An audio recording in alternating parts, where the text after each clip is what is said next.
Hello. Now, if you are a regular viewer of my YouTube videos, you know that predominantly I do paper crafting, but I also have another passion, and that is for fabric. And I've done all sorts of things with fabric, from dressmaking to bag making, stuffed toys and decorative things, and patchwork quilting. And when I discovered paper crafting and stamping up, it kind of took a bit of a back seat. But just recently, I just wanted to revisit some of my old unfinished projects, and I've got a stash of stuff in the corner of my craft room that I'm determined to start to get through. It'll take me ages, but I wanted to start to get through it and pick up some of those old things that I've been doing, as well as continuing with my Stamping Up business. So I had got some fabric from a company called Higgs and Higgs. They sell beautiful fabrics, and I kind of have to sit on my hands so that I don't go on their website and buy lots and lots of their beautiful fat quarter sets. And I just want to kind of give you an idea of what I've done here, and I've just made just purely out of squares. They're just, I can't remember the size of the square, 3-inch squares, maybe 4-inch squares, and I've put them all together and put some black love hearts on them as well to pick out the black in here. And really what it needs now is just quilting. It needs some batting putting on it and quilting. And with all of that, this is quite big. This is really big, so that's where it goes to. And I thought that would use up a huge amount of fabric, and it hasn't. I have all of this fabric that's here. I've got loads of it left over. And so I wanted to show you what I was going to do with it.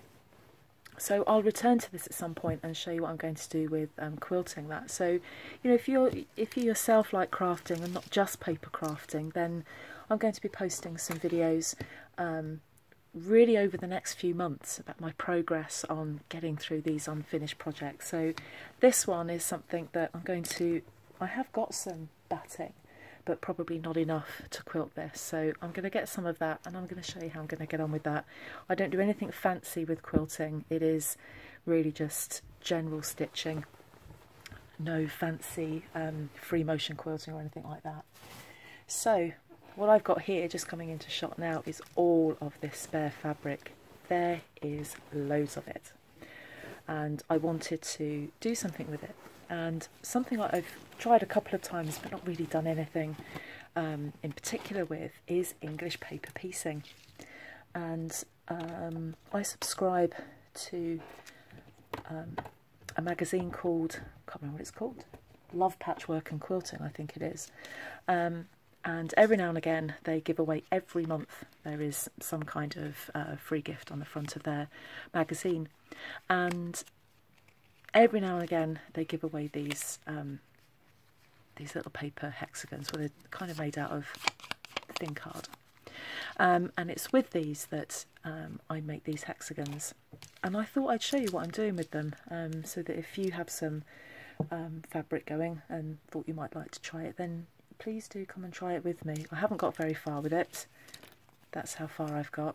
So we really are at the early stages of this. So let me just show you what it is that we do with this. So I start, let's get them out of the way.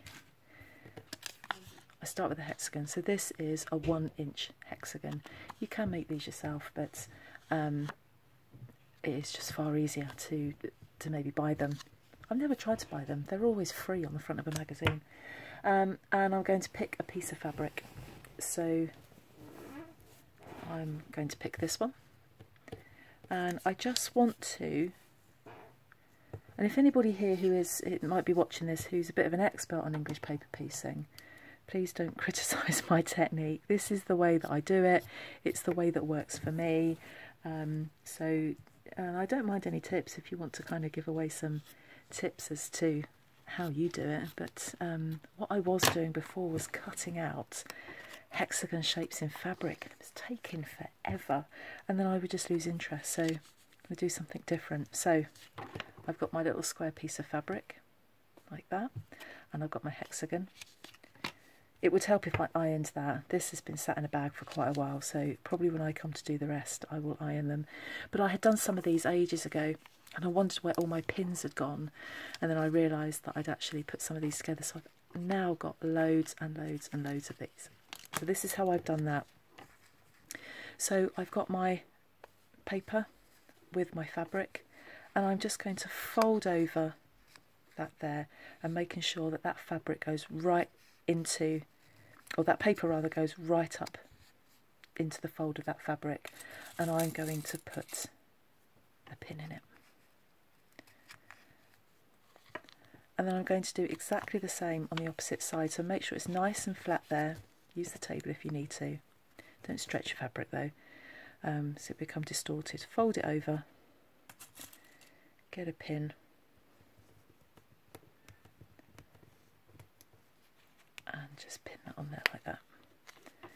And then I'm going to do those. My pins are quite long. Well, they're not quite long, they're very long. Probably going to stab myself in a moment. So now I'm going to pull this one over here like that, and again making sure that the edge of my paper goes right up into the fold of that fabric, and that your corner here is nice and neat, as neat as you can get it. And I'm going to put a pin in there to secure that, and I'm going to go to the opposite side and do that. Just move that pin down a bit to fold that over there, that corner.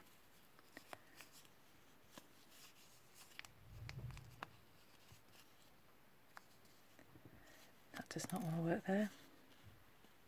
That's better. So again, that's into that fold.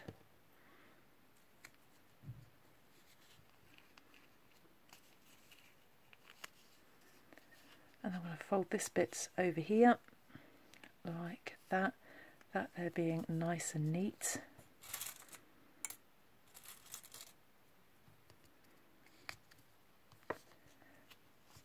Securing that with a pin. I'm going to secure this with a pin as well.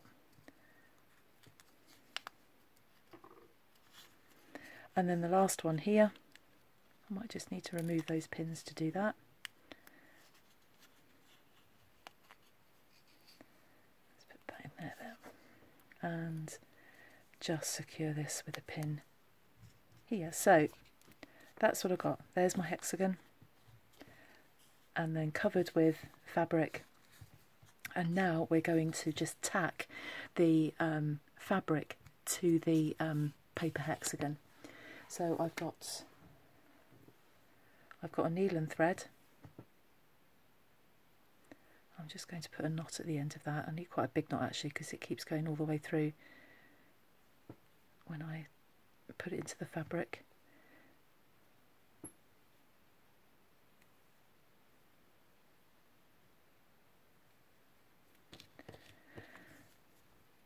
And actually what I'll do, rather than putting it through the cardboard, I'm just going to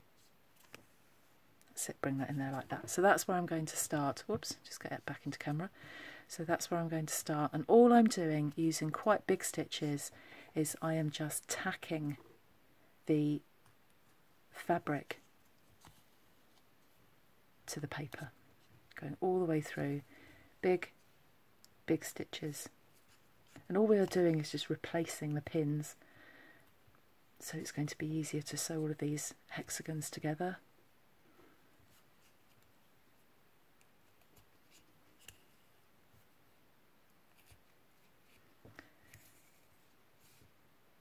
These stitches don't have to be even. It is purely just to secure the paper to the fabric. Let's take that pin away.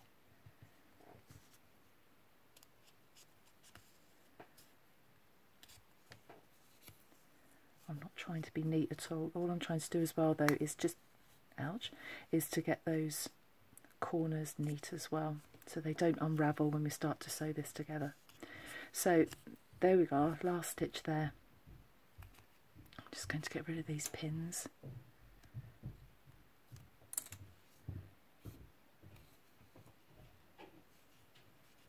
And I'm just going to bring that up through there and just secure that with a knot.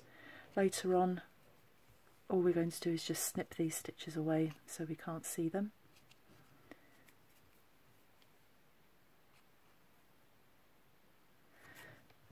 just get rid of that. And take that last couple of pins away. So that's what I'm left with. Nice hexagon. Now, what I've got now is a lot of these that have got pins in, so what my next job is going to be is to tack all of these, and I'm going to do that over the next few evenings. We have really heavy snow here in Wales at the moment. The weather is appalling, so I won't be going anywhere. So that's probably what I'm going to do with my evenings over the next couple of days. Now, once we've done that, let's get rid of those. We now need to start putting it together, and that's quite an easy process, and I'm going to show you how to do that. So I've not really thought too much about the placement of my hexagons, otherwise I would just really get too het up about it and just worry that they're in the wrong spot. All I'm bothered about now is just getting all of these hexagons to sit together. So what we're going to be doing is, just with all of those that I've stitched, there's another one that I found, we're going to be joining them like that. Let's see if I've got another one. Yep, there's another one.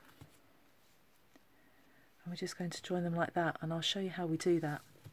So I'm going to use some thread, this is some lighter thread. You don't see it, and when we come to quilt this, goodness knows whenever I'll get to that, 2025 probably, but you know, it's going to be a work in progress. Quilting and patchwork, you know, people make these heirloom pieces. I'm going to thread this off camera. That, you know, they take them ages and ages to actually put together. Like this one definitely will. So this is what I've put together so far. So what I want to do is I just want to start bringing all of this together. So what I'm going to do is I'm going to join this side to that side there. So right sides together. And then what I'm going to do is just bring, I hope you can see that, I'm just going to bring my needle up through there. And I'm not sewing, oops, I'm not sewing through the paper.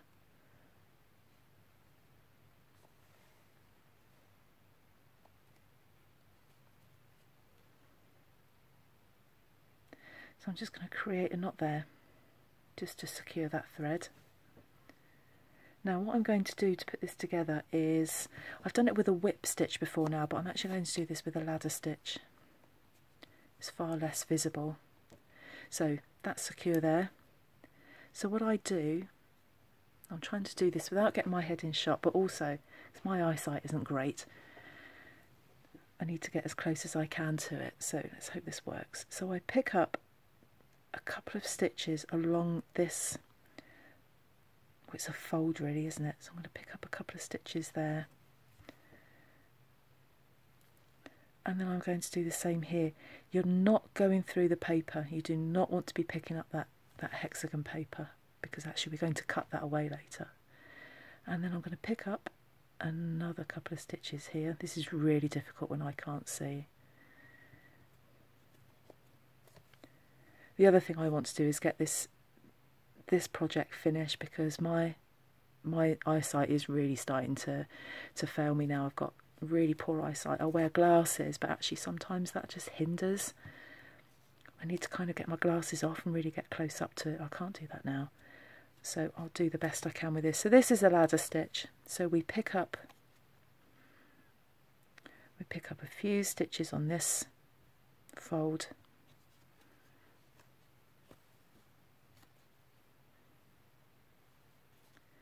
And then we pick up a few stitches on this fold.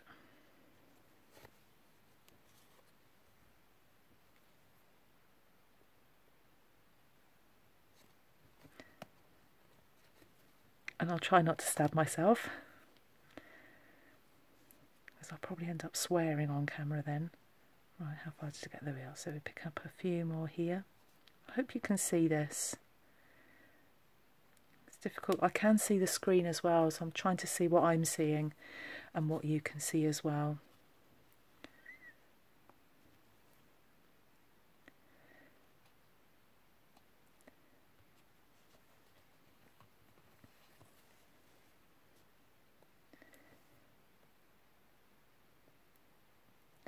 and we just pick up the last few stitches there, and I just want to pick up the last few stitches on this side as well. I'm going to get right into that corner there. If you can see that, I'm right in the corner of that hexagon. So I'm going to pull that up there, pull those stitches together, just lift that there. Now it could be better, and that's really because I couldn't see properly. Let's see if I can make a better job this way. So now I want to join that gap there. So I'm going to fold it this way. I'm just going to join that together there like that. Pull that together there without snapping my thread. Pull that together there. And then I'm going to pull up those two stitches, those few stitches there, or that bit of fabric there rather. And along there.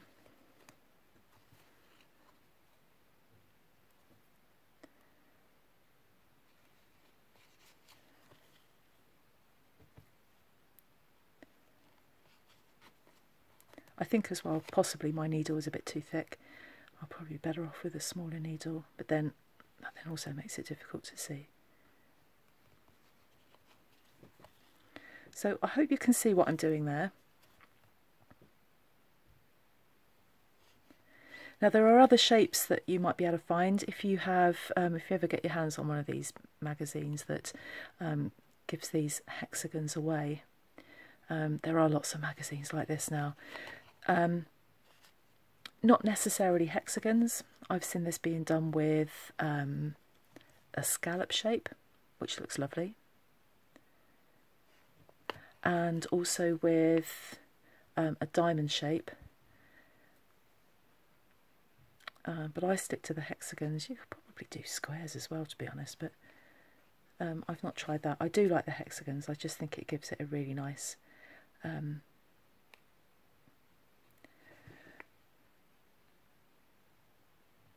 it just gives it a really nice pattern. I'm just struggling to pick up those bits there. I don't know why. There we go.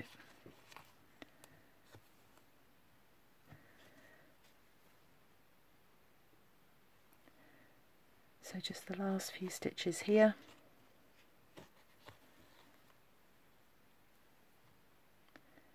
And so on there, and then I'm just going to join it to that corner just there and knot that off. So that just secures that.